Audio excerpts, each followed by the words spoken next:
let's talk about what Kyle Juszczyk said. Like, so what was the issue with the offense? It's hard to point to just one thing. That's pretty much what the Niners said coming back from this. It's just hard to point to one thing here. What do you think of that answer? It's similar to the one that we seem to get from all of the headier guys that come to the podium. It's similar to what I've heard from Kyle Shanahan. It's similar to what I've heard from Mike McDaniel. And you could say that it's the correct answer. It's the way in which you should answer that question. It's dancing around it. It's not giving one specific answer because you don't want to give away too much. But as a fan, as someone that watches the product on the field, expecting significantly better play and continually getting what appear to be fixable issues, I want to hear my team firmly describe those things that they're going to do better. I want to hear them acknowledge the same core issues that we're all seeing. I find it frustrating when they dance around this question. I think at this point, you have to start giving more concrete answers. Yeah, but at the same time, I kind of feel him because I don't know if there is a fix. Like, what's the Niners' problem right now? Kittle's hurt. Yep. Ayuk isn't as good. They say Ayuk isn't good. They don't like Ayuk.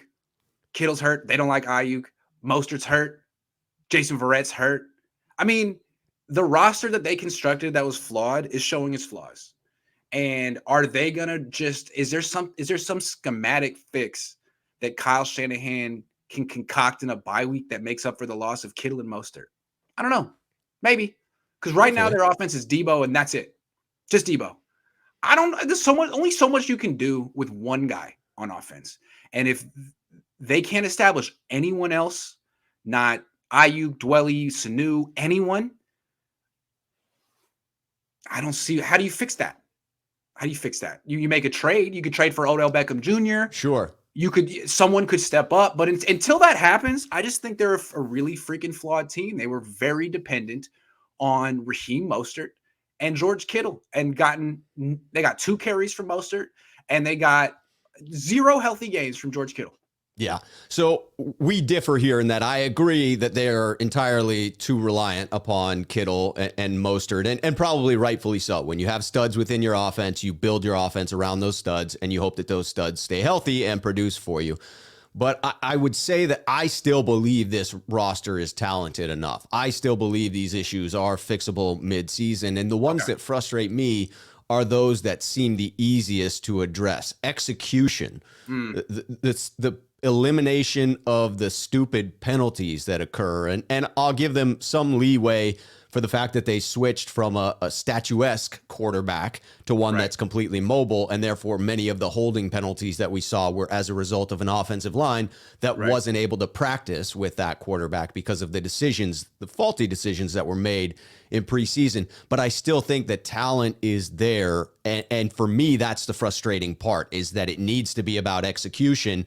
And for me, I need to hear Kyle Shanahan talk about executing on those points and take that ownership himself of making sure that he is addressing it with the team and is taking responsibility for getting them better in those areas. I just think the offense is a mess, Rob. I mean, the center that they signed, who's supposed to make a big difference, is the worst player on their offensive line, Alex Mack. You would put him above Brunskill as far as poor play. I think he's the worst. I mean, yes. And then Brunskill and then McGlinchey. So Mack has been a bust. Banks was supposed to be a starter. He's not playing. Right. Sermon was supposed to be a big-time contributor. I like him. They don't. Ayuk's not contributing. They don't have – their starting quarterback got hurt already. The backup quarterback wasn't adequately prepared. It's a mess. The offense is a freaking mess. They do nothing particularly well. They don't have an identity. I don't know how you fix that. I know they feel like they can because they've had a good offense in the past. Just 2 years ago, they were the number 2 rated offense in the freaking league. So it feels like they should be able to fix it, but it might be a little late. I don't know. It might. I worry that some of those players you mentioned that they're not performing within this offense, if you transplanted them to a healthy team at this point, and I don't mean physically healthy, I mean emotionally and competitively healthy team at this point, I don't know that Brandon Ayuk wouldn't be having a phenomenal season on some other team. I don't know that it isn't a schematic or coaching issue. This refusal to sort of rely upon the younger players and allow them to win and improve week to week, to get better week to week. Mike McDaniel actually said that. Like, you can see the guys who play getting better week to week. Oh, really? That's not a surprise to me. So how about we play some of those rookies that need to get better so that they can progress from week to week? To me, I don't see it as a team that is bereft of talent. I see it as an execution issue. Okay.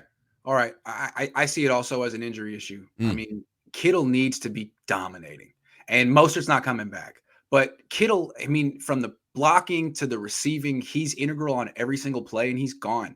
And I love Ross Dwelley, but he's not the blocker that Kittle is. He's not. He doesn't run like Kittle. They don't use him. They need Kittle. They need Kittle. Kittle. They said they're not waiting for anyone to walk through the door. Yes, they are. They're waiting for George Kittle to walk through the door. You got to play, man. And I know it's not your fault. I'm not saying that it's not your fault, but you're super important, dude. You got to play.